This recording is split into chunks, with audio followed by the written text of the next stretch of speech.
তো ভালো গরু উঠছে তো।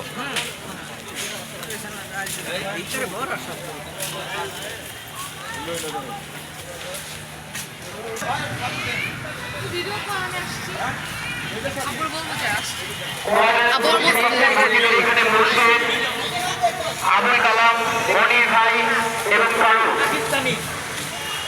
আপনারা আপনার ডিউটিটা